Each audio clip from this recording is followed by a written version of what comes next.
For most of the world, the word pirate conjures images of masked men hijacking cargo ships in the middle of the sea. Ruthless, violent, criminal. But in Somalia, the pirates tell a different story.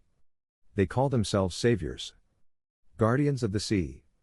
To their communities, they weren't always villains. They were sometimes heroes. And the truth behind their rise is far more complex, and far more disturbing, than what the headlines ever revealed. Somalia is a country with a coastline longer than any other nation on mainland Africa. Its waters are rich in fish, coral reefs, and marine biodiversity. But in the early 1990s, everything began to unravel. The central government collapsed after years of dictatorship, corruption, and civil war. What followed was chaos. Rival clans fought for power, warlords took over cities, and Somalia became a failed state. Without a functioning government, there was no coast guard to protect Somalia's maritime borders. And the world noticed. Foreign fishing vessels from Europe and Asia saw opportunity in this lawlessness.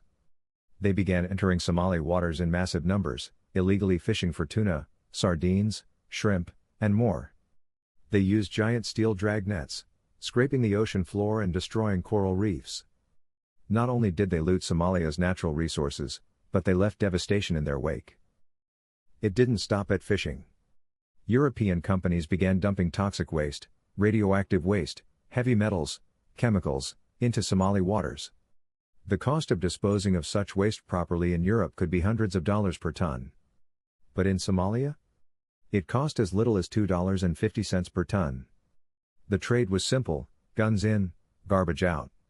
Local warlords gave foreign ships permission to dump in exchange for weapons. This deal was called guns for waste. The result? Somali communities living along the coast began falling ill. Reports surfaced of children born with deformities, people with skin diseases, strange cancers. When the 2004 Indian Ocean tsunami hit, it washed up hundreds of these toxic barrels onto the shore. The damage was exposed. But no one came to clean it up. Meanwhile, Somalia's traditional fishing economy collapsed. Local fishermen, once able to feed their families and trade seafood for a living, now found themselves competing with armed, high-tech fishing trawlers. They were being shot at, outfished, and poisoned. Faced with starvation, desperation, and no government to turn to, many Somali fishermen made a choice: if no one would protect their sea, they would. They began patrolling the waters in small wooden boats, confronting foreign vessels, sometimes taking back their fish. Then they realized, these ships were worth far more than fish. A ransom was worth thousands, sometimes millions. Piracy had begun. It started small. Hijackings of fishing vessels. Demands for small payments. But over time, the operation became more organized. Gangs formed. Financing emerged. Pirates began using GPS, satellite phones, and high-speed boats. They recruited local boys, many teenagers, for their agility and bravery. The promise was simple: money, food, and pride. Between 2005 and 2012, Somali piracy reached its peak. Over 1,000 hostages were taken. Hundreds of ships were hijacked. Ransoms ranged from thousands to millions of dollars. The pirates became rich. And in some Somali towns, they became celebrities. Robin Hoods. They bought fancy cars, built houses, and shared money with the poor. For some, it was the only working economy. But not every pirate saw themselves as a criminal. Many said they were simply taxing the ships that had looted their seas for decades. With no government to collect taxes, they took matters into their own hands. In Somali, they called themselves Bada Dinta Bada, the saviors of the sea. Then came 2009. A U.S. cargo ship, the Maersk Alabama, was hijacked off the Somali coast. Its captain, Richard Phillips, was taken hostage in a lifeboat. The world watched in suspense as U.S. Navy ships surrounded the scene. Eventually, Navy SEAL snipers killed 3 pirates in a single coordinated shot and rescued the captain. The 4th pirate, Abdulwali Muse, was captured and became the first person tried for piracy in the U.S. in over 100 years. He was sentenced to 33 years in prison. This marked a turning point. The world had enough.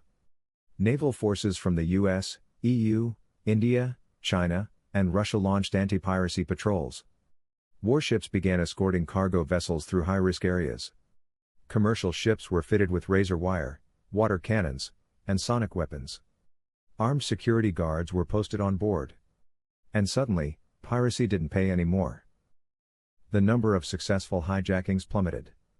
In 2011, there were 237 incidents. By 2013, only 15. The golden era of Somali piracy was ending. But the story didn't stop there. The root causes, the poverty, the toxic dumping, the illegal fishing, were never truly addressed. Somalia remained fragile. And the pirates? They didn't disappear. Some moved to human trafficking. Others to oil smuggling. And some waited, watching the seas. In December 2023, after years of calm, Somali pirates struck again. A commercial vessel was hijacked. In early 2024, the Indian Navy launched a daring rescue, freeing hostages and capturing dozens of pirates. The message was clear: the problem is not over. To this day, surveys show that many Somalis support piracy, not as crime, but as self-defense. To them, the real pirates are the corporations and governments that stole their fish, poisoned their waters, and left them to suffer. When journalists asked a captured pirate why he hijacked ships, he replied, "If you do not let us fish, we will fish for you." It's easy to condemn piracy. It's harder to understand it. But when you look deeper, past the headlines, past the ransom figures, you find a story of injustice, survival, and desperation. Somalia's pirates weren't born out of greed. They were forged in fire.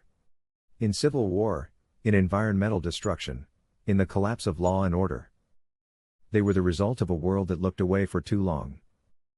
And maybe, the real crime is not what the pirates did, but what forced them to do it.